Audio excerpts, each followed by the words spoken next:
Gurugram walk for Parkinson's Artemis अस्पताल का एक जागरूकता अभियान पार्किंसंस रोग पर जागरूकता पैदा करने के लिए विभिन्न गतिविधियों और परस्पर संवादात्मक सत्रों का आयोजन किया गया।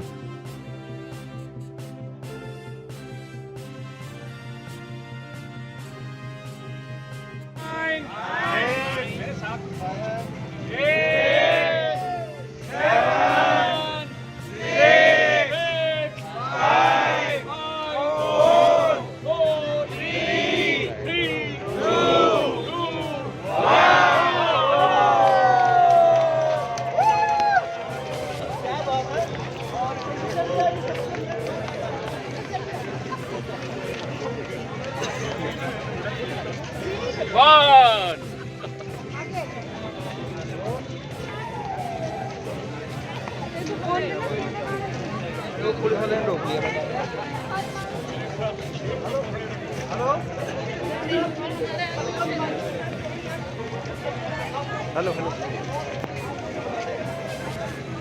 बस अपने छोटे छोटे कदमों से बस एक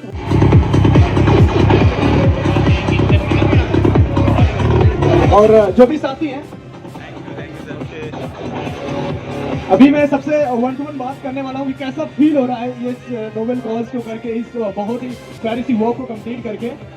और हमारे साथ major DP Singh sir, doctor Sumit Singh sir, doctor Aditya Gupta sir, हमारे बीच सभी लोग जितने भी आगे आ जाए।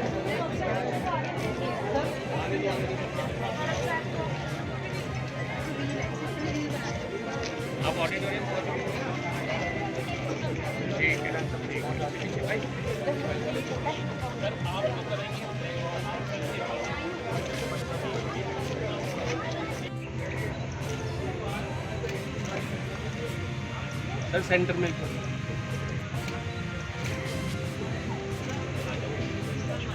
Thank you sir.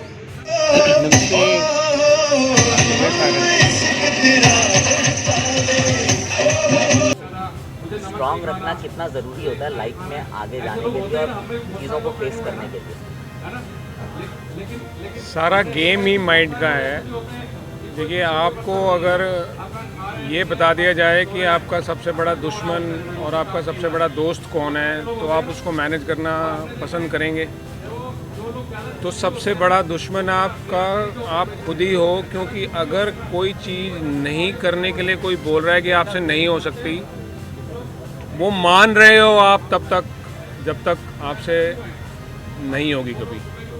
जिस दिन आपने ये ठान लिया कि भैया मैं तो करके रहूँगा, ये जो सारी बातचीत हो रही है ये दिमाग में हो रही है आपके हाथ में है कि आपने करना है, तो कुछ भी हो जाए आप करके रहोगे। और अगर आपने सोच लिया कि आपसे नहीं हो सकता, तो कोई पूरी दुनिया का जोर लगा दे फिर भी आपसे नहीं हो पाएगा। तो ये गेम सारा माइंड का है। सर, आपने जो कह रहे हैं पर्सनली भी इसको इम्प्लीमेंट किया अपनी लाइफ में, थोड़ा सा उसके बारे में बताएं। जब मुझे चोट लगी थी तो मुझे ये बताया गया था कि शायद आपकी जो मेरी जो डिसेबिलिटीज़ हैं, वो एम्पुटेशन तो सिर्फ एक आपको जो दिख रहा है, अदरवाइज मैं जनरली जोक अराउंड करता हूँ कि आप बॉडी का हिस्सा बताइए, मैं बताऊँगा कि वहाँ पे चोट कौन सी है। So not even a single body part. अब बचा कुचा जो ब्रेन में लग रहा था कि कभी कभार कुछ नहीं होगा, तो वहाँ पे भी पार्किंसन का इफेक्ट आ गया है। तो so that's what I say that my right side is no more left and my left side is no more right. तो जो मुसीबतें हैं उसका मखौल बना दो, अगर आप उसके ऊपर हंसना सीख लोगे तो ऑटोमेटिकली आपको अंदर से इंस्पिरेशन आ जाती है। तो मुझे डॉक्टरों ने ये बताया था कि आप जो अपनी ज़िंदगी जी पाओगे वो एक ऐसे माहौल में जो आप अपना सपोर्ट सिस्टम बनाओगे, उसके हिसाब से जो आपका करने लायक चीज़ हो पाएगी वो करोगे। लेकिन देखिए, ऊपर वाले की कृपा हुई, उसने मुझे चुना, इंजर्ड करवाया, टांग गंवाई, मृत घोषित करवाया, क्योंकि मुझे 2009 में पहला ऐसा व्यक्ति बनना था जिसने बगैर टांग के 21 किलोमीटर की मैराथन भागनी थी इंडिया में। ये पूरा जो जरिया हुआ ये तब तक मुमकिन नहीं होता जब तक मेरे को चोट ना लगती।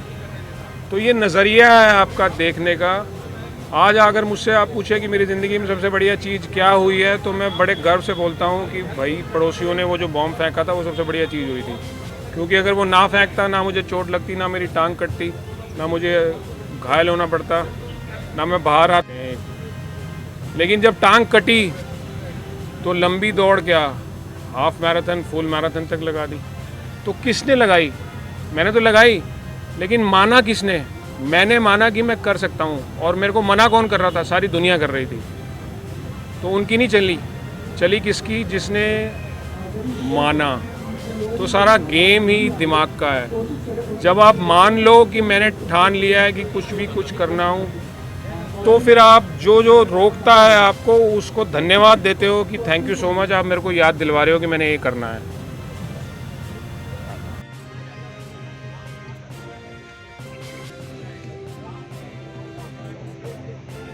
मेजर साहब ने जो अभी हमें अपनी लाइफ की स्टोरी शेयर करी, मैं उससे एक चीज़ कहना चाहूँगा कि जैसा मेजर साहब ने बताया, लाइफ में कई बार एक मेजर लॉस होता है, उसको हमें लॉस की तरह नहीं लेना।